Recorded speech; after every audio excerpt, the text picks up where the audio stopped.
encore une fois, c'est sa compétition. Victoire 2-0 de l'équipe de France face au Maroc. Un magnifique but de Kiki. Un magnifique but de Dembouz. Et c'est une victoire totalement méritée pour l'équipe de France. Les gars, on va pas se mentir. Cette équipe de France, pour moi, elle est imbattable. Elle est beaucoup trop forte. Peu importe les adversaires, ils vont toujours se mettre au niveau. Ils vont toujours mettre plus de buts que leur adversaire. Ils sont forts partout. Gardien, défense, milieu, attaque. Sur le banc, tu peux rien faire. Et en fait, ce qui est frustrant pour les équipes adverses, c'est qu'en fait, ces mecs-là sont des magiciens. Ce sont des génies. Sur un coup d'éclair, c'est fini. Mbappé, jusqu'à son but, il fait un match très moyen, les gars. Très moyen, pour ne pas dire mauvais. Mais si tu lui laisses un petit trou, un petit espace, ça va au fond. Individuellement, il y a trop de génie. Il y a trop de mecs trop forts, en fait. Dembouz, c'est pareil, hein. Jusqu'à son but, il est limite invisible. Le Maroc s'est découvert un tout petit peu. Fini, il est rentré dedans, il y va tout seul, et ça va au but. Tu peux rien faire face à cette équipe. Ils sont trop boostés. Le danger, il peut venir de tous les joueurs. Même Lucas Digne, il a été dangereux à un moment donné. Si c'est pas Lucas Digne, c'est Doué. C'est pas Doué, c'est Dembouz. C'est pas Dembouz, c'est Olysée. C'est pas Olysée, c'est Mbappé. Les gars, tu peux rien faire. C'est simple, non? Ils maîtrisent leur jeu, ils maîtrisent leur temps faible, ils maîtrisent leur temps fort. Et il y a des coups de génie. Donc à partir de là, tu vas au bout. La Coupe du Monde est pour l'équipe de France. Les gars, c'est simple, le Maroc ne pouvait rien faire face à cette équipe de France. Là, je sais qu'il y a beaucoup de supporters marocains qui vont être frustrés, qui vont se dire mais pourquoi ils n'ont pas joué comme d'habitude, etc. Les gars, vous pouvez même pas en vouloir à vos joueurs. Le problème, c'est l'équipe de France. L'équipe de France est beaucoup trop forte. Si tu joues face à l'équipe de France, tu vas te manger des contre-attaques, tu vas te manger des rafales. À la mi-temps, il y aurait déjà eu 2-0. Donc le Maroc a fait le choix de fermer, de défendre bas. Maintenant, si tu défends bas, malheureusement, tu t'exposes à des coups de génie, à des exploits individuels. Parce que côté équipe de France, il y en a trop des joueurs qui ont une qualité individuelle au-dessus de la norme. Et le problème qui s'est posé aussi pour le Maroc, c'est qu'en défendant bas, tu dois faire des contre-attaques, tu dois jouer en contre-attaque. Sauf que le Maroc, ils n'ont pas assez de joueurs rapides pour jouer les contre-attaques face à l'équipe de France. Donc en fait, tu te retrouves dans une impasse où, si tu joues, tu vas te manger des rafales. Si tu joues pas, toi, tu n'arriveras pas à marquer ou à être dangereux. Et en plus de ça, sur un exploit individuel, tu peux te faire punir. Et c'est exactement ce qui s'est passé ce soir. Donc en fait, c'est même pas les Marocains qui ont fait un mauvais match. C'est juste que tactiquement, c'est trop compliqué de jouer face à cette équipe de France-là, avec ces joueurs-là. Et que côté Maroc, il n'y a pas les joueurs pour jouer en contre-attaque. Abdé, malheureusement, il aurait fait du bien, par exemple, mais blessé. Saïbari, il aurait fait du bien pour la conservation du ballon devant, mais blessé. Donc en fait, les Marocains, ils doivent juste être fiers de la Coupe du Monde qu'ils ont fait. Lors de cette Coupe du Monde, ils ont encore montré une fois que c'était une grosse équipe, c'était une grande équipe, qu'il fallait faire attention à eux. Ils ont montré qu'ils savaient jouer au football. Ils ont montré que l'Afrique progresse.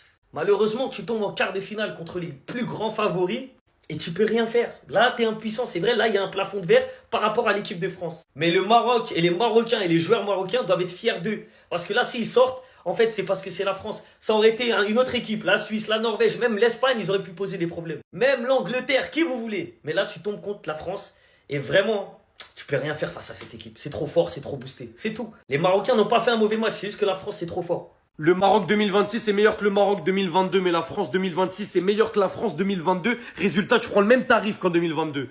2-0, c'est froid, c'est net, c'est sans bavure. Et la victoire, elle est 1000 fois méritée. Il y a une équipe qui jouait sur le rinté. On cherche encore le début du match, là. Encore une fois, aujourd'hui, sur les 2 buts que tu mets, le fou de la gare, il a impliqué sur les 2. Un but, une passe D, il a 20 matchs de Coupe du Monde, 20 buts. Venez, on l'incarcère très rapidement, là, avant qu'il se passe des choses. Malheureusement, je crois qu'on est tous en train de retenir notre souffle à cause de ce mec. Parce que cette image-là, de sa blessure, elle peut très vite faire mal. Mais genre très mal. Pour la première fois de l'histoire, la France, elle fait 6 victoires d'affilée en Coupe du Monde. Vous savez, c'est quoi 6 victoires? Pas un nul, pas une défaite, 6 victoires d'affilée. Et dans ces victoires-là, t'affrontes le Sénégal. Bon, t'affrontes la Norvège, même si c'est une équipe B. T'affrontes le Maroc. T'affrontes la Suède, qui est pas une mauvaise équipe. C'est terrifiant. Bref, comme prévu, la France rejoint le dernier carré. On a été au-dessus, on a été meilleur. On est les seuls qui avons proposé des choses. Les seuls qui avons joué au football. Donc forcément, quand le Maroc se découvre un petit peu derrière, tu fais mal. 1-2-0, c'est fini. Le match, il est plié, remballé. Didier Deschamps, qui lui aussi est le fou de la gare en Coupe du Monde. D'ailleurs, lui, il faut pas l'oublier. C'est 19 victoires en 24 matchs de Coupe du Monde. 19 victoires en 24 matchs. Dans la plus dure des compétitions, la plus belle des compétitions. Lui, il a roulé dessus normal. Comme si de rien n'était. La France affrontera donc l'Espagne ou la Belgique en demi-finale. Autant vous dire qu'on est à un match d'un des matchs du siècle. Et on est à un match que j'ai une de mes 2 équipes qui sont en finale de Coupe du Monde. Donc dans tous les cas, je suis carré. Là, le match, là, merci. Il reste plus que l'Espagne. Après, je suis carré. Donc là, voilà, merci la France. Le travail a été fait. Mbappé, Dembélé, voilà. C'est net, c'est sans bavure. Et maintenant, on attend l'Espagne demain contre la Belgique pour un France-Espagne en demi. C'est aussi simple que ça. Non mais là, il a vraiment rien à faire. L'équipe de France est beaucoup trop forte. Malgré que ce soit les quarts de finale de Coupe du Monde, aujourd'hui, ils n'ont donné aucune chance au Maroc. Vous vous rendez compte qu'à la 66e minute, ils ont réussi à faire pleurer Brahim Diaz avec le deuxième but. Et en même temps, j'ai envie de dire, vu comment le Maroc a joué aujourd'hui, c'était sûr et certain qu'ils n'allaient pas poser problème à la France. Déjà, le fait de venir face à l'équipe de France sans un réel neuf les a posé énormément de problèmes. Étant donné que durant la première mi-temps, on a vu une équipe de France ultra dominatrice. À chaque récupération de balle marocaine, ils n'arrivaient pas à aller vers l'avant. Et déjà que défensivement, la France était solide, les Marocains étaient bloqués dans leur camp. Et en plus de ça, il n'y avait aucun neuf devant pour peser sur la défense française. Ce qui faisait que Brahim Diaz se retrouve avec le ballon dans les pieds, mais il savait pas où aller, ni à qui faire la passe. L'entraîneur marocain a vraiment déconné pour le coup. Et en ce qui concerne l'équipe de France en elle-même, Kylian Mbappé aujourd'hui qui crée le penalty en début de match. Penalty qui malheureusement a été très mal tiré par lui. Je sais pas ce qu'il a voulu inventer aujourd'hui. Peut-être qu'il a voulu tirer comme Neymar vu la manière dont il s'y est pris. Et malheureusement pour lui, ce genre d'expérience sur penalty, c'est pas sur Bounou qu'il faut le faire. Sur les 9 derniers penalty concédés par le Maroc, Yacine Bounou en a encaissé seulement 2. Heureusement pour Kylian Mbappé qu'en deuxième mi-temps, le Maroc qui jouait toujours aussi bas, il a réussi à trouver une petite ouverture devant la surface. Il a enroulé ses rentrées. Il n'a pas besoin de plus. Dites-vous que depuis le début de la compétition, le gars, il a été décisif dans tous les matchs. Rarement depuis la finale de la précédente Coupe du Monde. Là, il est désormais à égalité avec Lionel Messi dans cette Coupe du Monde, 8 buts chacun. Et il va vraiment pas le lâcher. Et juste après son but, il s'occupe de faire une passe décisive à Ousmane Dembélé qui part chercher son but. Exactement comme Kylian Mbappé à l'entrée de la surface, il place la balle, but. Ousmane Dembélé qui lui dans cette compétition atteint la barre des 5 buts. Bref, grâce à cette victoire, la France se qualifie en demi-finale. Sans enterrer Harry Kane ou Messi de l'autre côté, le Ballon d'Or il est en train de se dessiner sous nos yeux. Il y a clairement un top 1 et un top 2 Ballon d'Or qui est en train de se dessiner devant nous. 5 buts pour Dembélé durant ce mondial et 8 pour Mbappé. Actuellement le meilleur buteur de cette Coupe du Monde ex aequo avec Messi, sachant que Messi a un match de retard et affrontera la Suisse. Messi et Mbappé ils ont décidé de suivre la même DA, ne pas mettre leur penalty. Après tu veux faire quoi face à Bounou, qui est l'un des meilleurs dans cet exercice pendant la Coupe du Monde, et derrière mettre un banger. Le but que Mbappé met sur Issa Diop, c'est un but d'anthologie. Lui qui cette saison est à 56 buts, 9 passes D. Pichichi avec le Real, pour l'instant meilleur buteur de la Coupe du Monde. 20 buts en 20 matchs de Coupe du Monde. C'est du grand n'importe quoi les gars. En étant le premier joueur à enchaîner 7 matchs de Coupe du Monde en étant décisif, ça me surprendra toujours le niveau de Dembélé. Depuis qu'il a quitté le Barça, c'est plus le même homme lui qui était très attendu durant ce mondial. 5 buts, 2 passes D. Quand je pense au fait que certains voulaient mettre Mbappé au banc, j'espère que vos vidéos vous les avez supprimées. J'ai qu'une hâte, c'est de voir la suite. Sinon vous les gars, vous en pensez quoi? Ramenez-vous sur Snap Insta, on s'ennuie. Ah, elle est tellement belle. La victoire de tout un groupe. Didier Deschamps et son groupe vont pour la 3e fois en demi-finale de Coupe du Monde. En fait, les gars, on peut parler que pas beau jeu, machin, mais les gars, il fait le taf. En première mi-temps, on a eu un peu chaud parce qu'on n'arrivait pas à marquer. Il a fallu un penalty sur un tacle très bête de Mazraoui. C'est quel penalty ça? Merci pour le but et la passe dans le deuxième mi-temps. Mais c'est quoi ça? Quand je vois Tielemans sur l'histoire du péno entre la Belgique et le Sénégal qui te met une lucarne, vous n'allez pas me dire que Mbappé c'est pas gérer une pression. 2022, on l'a vu. On l'avait vu.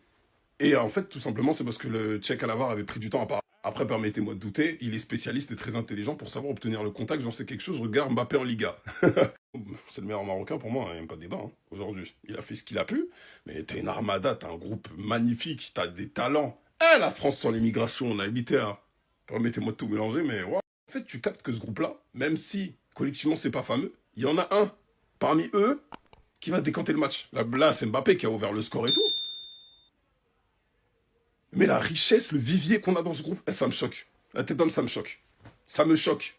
Et la tête d'homme qui vont la remporter, on dirait. Le vieux père à 39 ans, il nous sort une finale de ouf s'ils y vont déjà. Mais franchement, ouais, favori, mais tellement. Manu Koné, il vient de mélanger le milieu du Maroc avec une facilité déconcertante. En avant Coupe du Monde, il y a des gens qui me disaient « Ouais, Manu, dans cette équipe-là, non, c'est trop juste, il revient de blessure. Je préfère mettre N'Golo, je préfère mettre Tchouaméni. » Vous avez vu? Vous avez vu mon Manu? Avant la Coupe du Monde, n'oubliez pas que ce qu'il avait éloigné des terrains, c'était sa blessure. Avant ça, c'était le meilleur atout français. Offensivement, milieu, défense, tout regroupé, c'était le meilleur joueur du terrain. Le Maroc, ça rentre.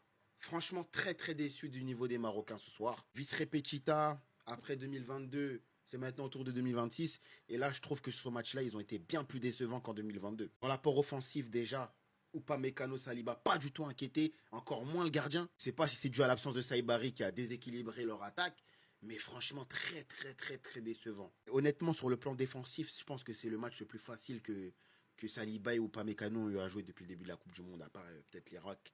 Mais voilà quoi, c'est non, déçu.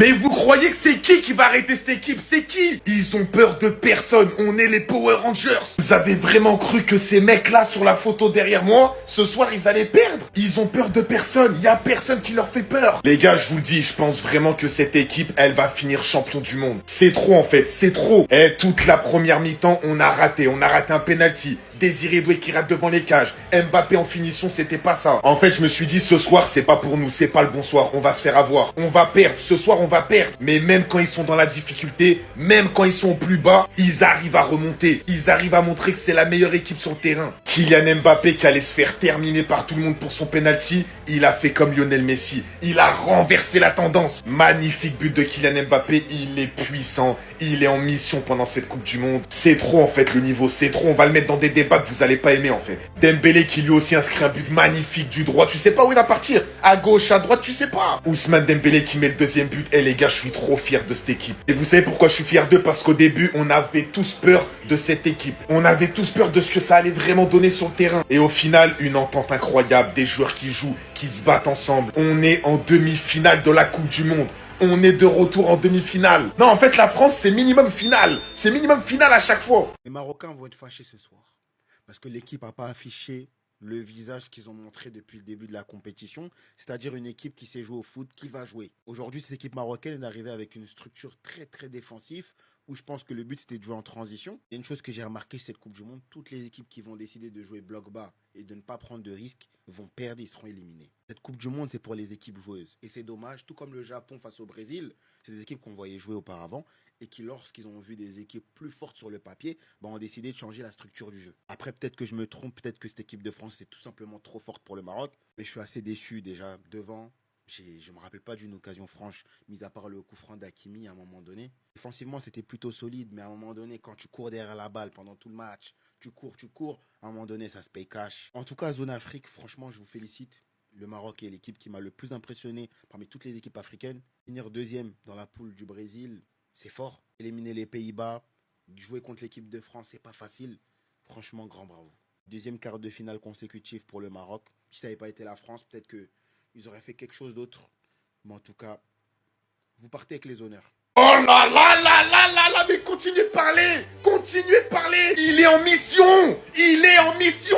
Kylian Mbappé est plus que jamais le meilleur buteur de l'histoire des phases finales de la Coupe du Monde. Il donne pas l'heure à ton joueur préféré. Et en 2 semaines, les gars, en 2 semaines, il a renversé sa saison. Pourtant, il faisait pas une saison dégueulasse en club au niveau des statistiques. Mais Kylian Mbappé, on vous a dit quand il y a le mot, quand il y a la phrase Coupe du Monde, les gars, abandonnez, abandonnez. Il se met à son prime, il se met à son meilleur niveau. La mentalité, elle change. Il est en mission. Il te met que des bangers. Et même quand il rate des penalties, derrière, il arrive à se rattraper. Pourtant, en première mi-temps, il a raté beaucoup d'occasions. Il aurait pu en mettre 3 ce soir. Il aurait pu en mettre 3. Il aurait pu mettre un triplé. Il a été très gentil en vrai ce soir. Les gars, on parle d'un monstre. On va le mettre dans des débats, les gars. C'est déjà un des meilleurs joueurs de tous les temps, je vais rien savoir. 101 GA pour Kylian Mbappé sous le maillot des Bleus. 104 matchs, 64 buts, 37 passes D. Meilleur buteur des Bleus, meilleur passeur des Bleus. Au bout d'un moment, qu'est-ce que tu veux dire? Au bout d'un moment, le mec, il est dans tout. Il est de partout. Qu'est-ce que tu veux dire? Et il y en a, ils voulaient le voir sur le banc. Il y en a, ils voulaient le voir réserviste. Il y en a, ils voulaient pas de lui à la Coupe du Monde. Assumez que vous avez eu tort. Assumez que vous avez eu tort.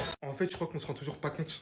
On va gagner la Coupe du Monde. Aujourd'hui, même penser au contraire n'est plus envisageable. Pourtant, un match nul à la mi-temps où aucune des deux équipes aura réussi à trouver le chemin des filets. Surtout après que l'arbitre aura littéralement mis plus de 3 minutes pour donner l'accord à Kylian. Même Haaland disant en story que c'était beaucoup trop long à tirer. Ce qui aura littéralement conduit au joueur à être déstabilisé avant de tirer son penalty. De quoi provoquer la haine de Deschamps et de Kylian. Encore une fois, finalement, il était là pour nous montrer que pour lui, ça n'a pas d'importance. C'est officiel, Kylian Mbappé inscrit son 20e but en 20 matchs de Coupe du Monde. Alors 0-0, celui-ci prend une initiative aux abords de la surface. D'un angle quand même assez fermé, vient prendre cette initiative et permet à son équipe de trouver le chemin des filets. Signant d'ailleurs cette saison par la même occasion son 56e but. Celui-ci était le meilleur buteur de l'histoire des Bleus, devient par la même occasion le meilleur passeur de l'histoire des Bleus. Toujours à une unité derrière Messi, parmi les meilleurs buteurs de l'histoire de la Coupe du Monde à son jeune âge alors qu'il a participé uniquement à 3 Coupes du Monde. A d'ailleurs rejoint celui-ci parmi les meilleurs buteurs de cette édition avec 8 buts, mais qu'il dépasse Lionel Messi de 2 unités parmi les joueurs les plus décisifs de la compétition, réalisant une compétition stratosphérique et ce malgré qu'énormément de personnes faisaient un 11 à la base sans lui dans l'équipe, mais ça on y viendra à la fin de la compétition, accompagné de notre ballon d'or qui lui aussi d'une frappe en dehors de la surface se trouve assez chirurgical, ce qui permet à l'équipe de France de faire le break. Notre attaque dans son entièreté c'est littéralement une dinguerie. On parle beaucoup de l'attaque, le match monstrueux de Manu Kone qui finit d'ailleurs homme du match.